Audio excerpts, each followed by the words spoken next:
நம்ம இன்றைக்கி பார்க்க போகிறது எடுத்துக்காட்டு 2/39. இந்த கணக்கில் என்ன சொல்ல வராங்கன்னா, ஏபியில் அதாவது கூட்டுத்தொடரில் SN formula n/2 × 2a + n - 1 × d. இந்த ஃபார்முலாவில் S1 அப்படிங்கிறது இந்த n வர பிளேஸில் n போட சொல்கிறாங்க. அப்போ இந்த ஃபார்முலா பாருங்கள், n/2 2a + n - 1 × d. இது அப்படியே வந்துடும்.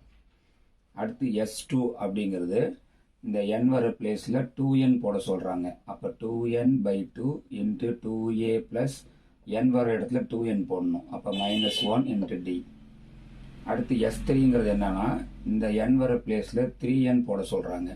அப்போ 3n/2 × 2a + n-க்கு பதிலாக 3n போடணும். -1 × d. இந்த மாதிரி கொடுத்துட்டு என்ன கேட்குறாங்கன்னா, S3 வந்து எதுக்கு ஈக்குவல்? S2வையும் S1ஐயும் மைனஸ் பண்ணி 3ஆல் மல்டிப்ளை பண்ணணும், 3ஆல் பெருக்கிறதுக்கு சமம் அப்படின்னு கொடுத்துருக்காங்க. இது எப்படின்னு பார்க்கலாம். ஃபஸ்ட்டு வந்து இது என்ன பண்ணுறேன்னு பாருங்களேன். இந்த S1 எப்படி மாறுதுன்னு பாருங்கள்.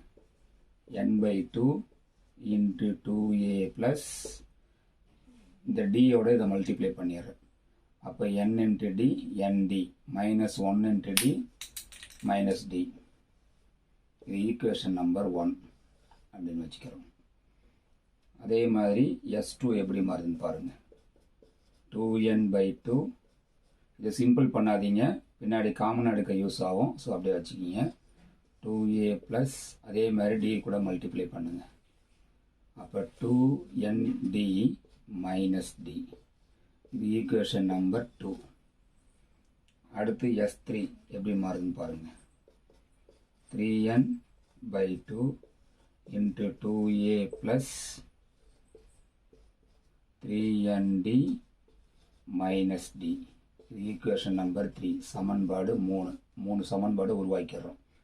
இப்போ நம்ம நிரூபிக்க வேண்டியதில் பார்த்தீங்கன்னா, இது LHS, இது வந்து RHS. இது ரொம்ப சிம்பிளாக இருக்குது, இது கொஞ்சம் காம்ப்ளிகேட்டாக இருக்குது. அப்போ இதை எடுத்து இதை கொண்டு வரலாம். ஃபஸ்ட்டு இதில் யாரை கண்டுபிடிக்கணும்? நமக்கே தெரியும், ப்ராக்கெட்டில் வரதை ஃபஸ்ட்டு கண்டுபிடிக்கணும். அப்போ S2 - S1 கண்டுபிடிச்சிட்டு அதை தெரியாத மல்டிப்ளை பண்ணால் நமக்கு S3 கிடச்சிரும்.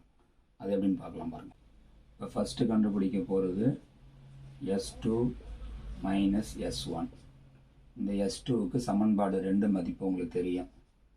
2n/2 × 2a + 2nd - d. S2க்கு கொடுத்தாச்சு. அப்புறம் இந்த மைனஸுக்கு மைனஸ். S1 சமன்பாடு 1, அது உங்களுக்கு தெரியும். n/2 × 2a + nd - d. அடுத்து இதில் பார்த்தீங்கன்னா, இங்கே ஒரு n/2 இருக்குது, இங்கே ஒரு n/2 இருக்குது. அதை பொதுவாக வெளியே எடுத்துடலாம்.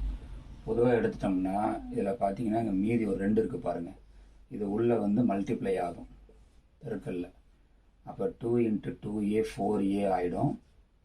இது வந்து 4nd ஆகும். இது வந்து -2d ஆகும். இதில் n/2 வெளியே வந்துட்டாக்கா இந்த மைனஸ் உள்ளே போயிடும். மைனஸ் உள்ளே போனால் ப்ளஸ்லாம் மைனஸ் ஆகும், மைனஸ்லாம் ப்ளஸ் ஆகிடும். அப்போ -2a, இது -nd, இது +d. அடுத்து n/2 ஒத்த உறுப்புகள், லைக் டேர்ம்ஸ். இங்கே ஒரு 4a இருக்குது, இங்கே ஒரு -2a. அப்போ 2a. இது 4nd, இது -1nd. அப்போ +3nd. இது -2d, இது +d. அப்போ -d. அப்போ S2 - S1 கண்டுபிடிச்சாச்சு. இப்போ இந்த S2 - S1 3ஆல் மல்டிப்ளை பண்ண போகிறோம். அப்போ 3 × S2 - S1. இதை 3ஆல் பெருக்கணும்னா 3n/2 × 2a + 3nd - d. இதை பார்க்க எப்படி இருக்குன்னா, சமன்பாடு 3.